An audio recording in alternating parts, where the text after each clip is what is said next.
안녕하십니까. 미래 기술과 환경입니다. 기술이 우리 세상을 어떻게 변화시키는지 탐구하는 여러분의 든든한 동반자 이선우입니다.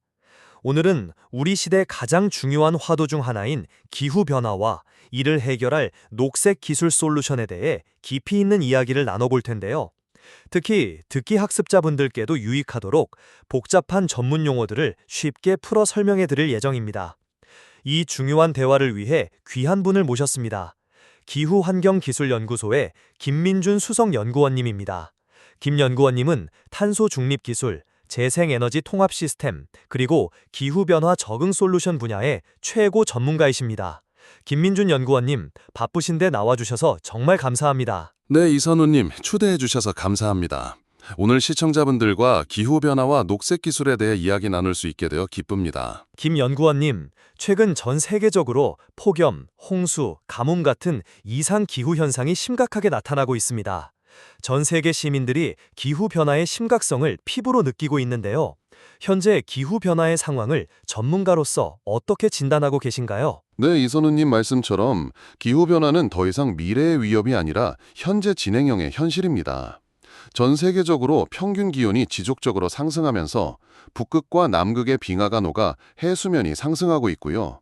더 빈번하고 강력해진 폭염, 예측 불가능한 집중호우, 그리고 장기적인 가뭄은 우리의 일상을 위협하고 있습니다. 이는 대부분 인간의 활동, 특히 화석연료 사용으로 인한 온실가스 배출 증가 때문이라는 것이 과학적인 합의입니다.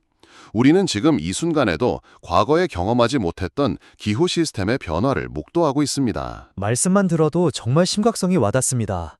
이러한 심각한 위기 상황에서 녹색 기술이 해법으로 주목받고 있습니다. 연구원님께서 생각하시는 녹색 기술이란 정확히 무엇을 의미하며 왜 이렇게 중요한가요? 녹색 기술은 환경 오염을 줄이고 자원을 효율적으로 사용하며 나아가 기후변화에 대응하여 지속가능한 발전을 가능하게 하는 모든 기술을 포괄합니다. 쉽게 말해 지구를 더 건강하고 사람이 더 나은 삶을 살 수 있도록 돕는 기술들이죠. 과거에는 경제 성장을 위해 환경 파괴가 불가피하다는 인식이 있었지만 이제는 녹색 기술이야말로 새로운 성장 동력이자 인류 생존의 필수 조건이 되었습니다. 더 이상 선택의 문제가 아닌 우리의 미래가 달린 핵심적인 분야라고 할 수 있습니다. 그렇군요. 그럼 이제 구체적인 녹색 기술 솔루션에 대해 여쭤보겠습니다. 가장 먼저 떠오르는 것이 바로 태양광이나 풍력 같은 재생에너지인데요. 재생에너지는 현재 어느 수준까지 발전했고 앞으로 어떤 변화가 기대될까요? 재생에너지는 지난 10년간 놀라운 속도로 발전했습니다. 과거에는 비싸고 비효율적이라는 인식이 있었지만 기술 발전과 대량 생산에 따른 규모의 경제 덕분에 이제는 화석연료 발전보다 더 저렴한 경우가 많아졌습니다. 특히 태양광 패널은 효율성이 크게 높아졌고 풍력 터빈은 더 크고 강력해지면서 바람이 약한 곳에서도 전력을 생산할 수 있게 되었습니다. 앞으로는 건물 외벽에 부착하는 필름형 태양광이나 바다 위에 띄우는 부요식 해상풍력처럼 설치 장소에 구애받지 않고 전력을 생산하는 기술들이 더 많이 보급될 것으로 예상됩니다. 또한 인공지능을 활용해 날씨 변화에 따른 발전량을 더욱 정확히 예측하고 옵티머화하는 방향으로 발전할 것입니다. 정말 흥미롭습니다. 재생에너지는 날씨에 따라 발전량이 달라지는 간헐성이라는 문제가 있다고 들었습니다. 이 문제를 해결할 핵심 기술이 바로 에너지 저장 시스템, 즉 ESS라고 들었습니다. ESS는 무엇이며 어떻게 작동하는 건가요? 네, 맞습니다. ESS는 재생에너지가 많이 생산될 때 남는 전력을 대형 배터리처럼 저장해 두었다가 해가 지거나 바람이 굴지 않아 전력이 부족할 때 다시 공급해주는 시스템입니다. 마치 거대한 충전용 배터리와 같다고 생각하시면 됩니다. 이렇게 ESS가 있으면 전력망의 안정성을 유지하고 재생에너지의 활용도를 극대화할 수 있습니다.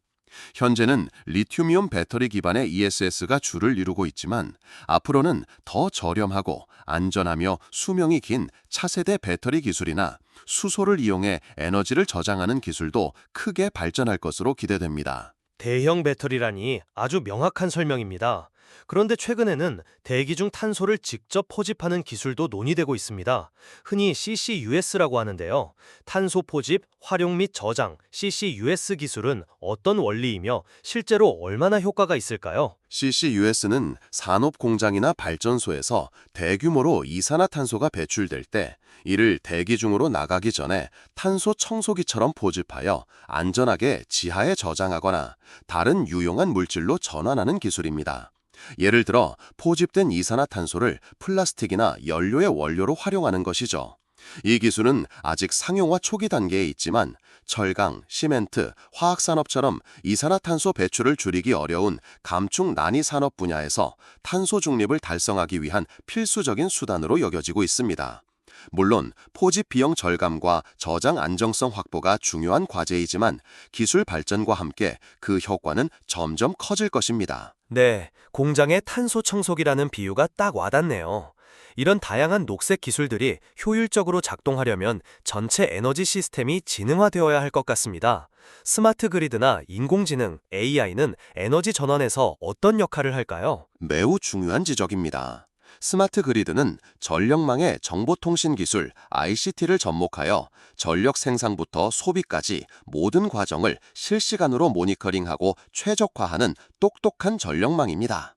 예를 들어 태양광 발전량이 갑자기 늘어나면 인공지능이 이를 감지해 ESS에 저장하거나 전력 소비량이 많은 곳으로 자동으로 보내는 식이죠. 인공지능은 에너지 수요를 예측하고 발전량을 최적화하며 전력망의 고장을 미리 감지하는 등 복잡한 에너지 시스템을 효율적으로 관리하는 두뇌 역할을 합니다. 이를 통해 에너지 낭비를 줄이고 재생에너지의 비중을 높이면서도 안정적인 전력 공급이 가능해집니다. 분명 똑똑한 전력망과 두뇌라니 개념이 쉽게 이해됩니다.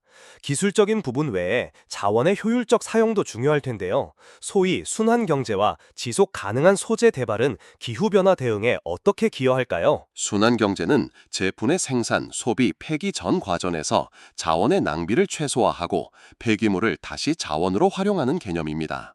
흔히 재활용에서 한 단계 더 나아가 제품을 설계할 때부터 수리하고 재사용하기 쉽게 만들고 수명이 다하면 다시 자원으로 활용할 수 있도록 하는 것이죠.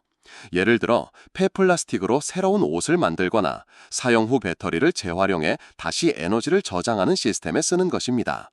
지속 가능한 소재 개발은 친환경적인 방식으로 생산되거나 독성이 없고 자연에서 쉽게 분해되는 소재를 만드는 것입니다. 이 두 가지는 자원 사용량을 줄이고 폐기물 발생을 최소화하며 생산 과정에서 발생하는 탄소 배출량까지 줄여 기후변화 대응에 크게 기여합니다. 정말 전방위적인 노력이 필요하군요.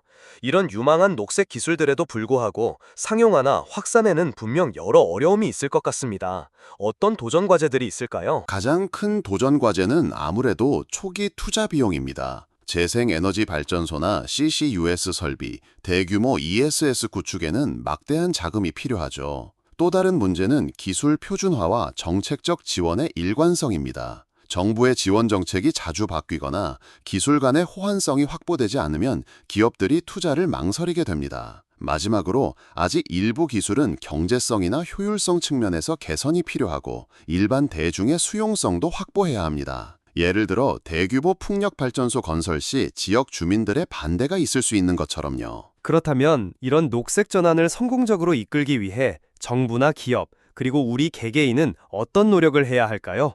특히 듣기 학습자분들을 위한 실천 가능한 메시지도 부탁드립니다. 정부는 명확하고 일관된 탄소 중립 목표와 로드맵을 제시하고 녹색 기술 R&D 투자를 확대하며 기업들이 친환경 기술을 개발하고 적용할 수 있도록 세금 혜택 같은 인센티브를 제공해야 합니다. 기업은 돈 버는 일뿐만 아니라 환경적, 사회적 책임을 다하는 ESG 경영을 강화하고 친환경 기술 개발에 적극 나서야 합니다. 그리고 우리 개개인은 일상생활 속 작은 실천을 통해 큰 변화를 만들어낼 수 있습니다. 예를 들어 안 쓰는 플러그 뽑기, 대중교통 이용하기, 육류 소비 줄이기, 그리고 친환경 제품을 구매하는 것 등이 있습니다. 무엇보다 중요한 것은 녹색 기술과 기후 변화에 대한 관심을 갖고 자신의 역할이 중요하다고 생각하는 것입니다. 작은 실천들이 모여 세상을 바꿀 수 있습니다. 김 연구원님께서 보시기에 앞으로 기후변화 대응을 위한 녹색 기술의 미래는 어떤 모습일까요? 희망적인 메시지를 주신다면요. 저는 녹색 기술의 미래를 매우 낙관적으로 보고 있습니다. 기술의 발전 속도가 상상 이상으로 빠르고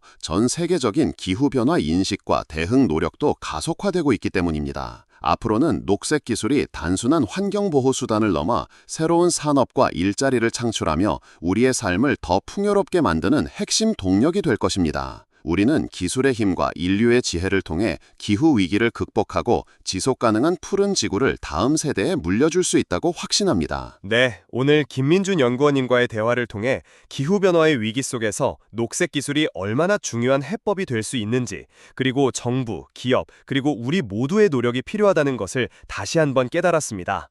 미래를 향한 희망적인 메시지까지 주셔서 정말 감사합니다. 오늘 미래기술과 환경은 기후환경기술연구소의 김민준 수석 연구원님과 함께했습니다.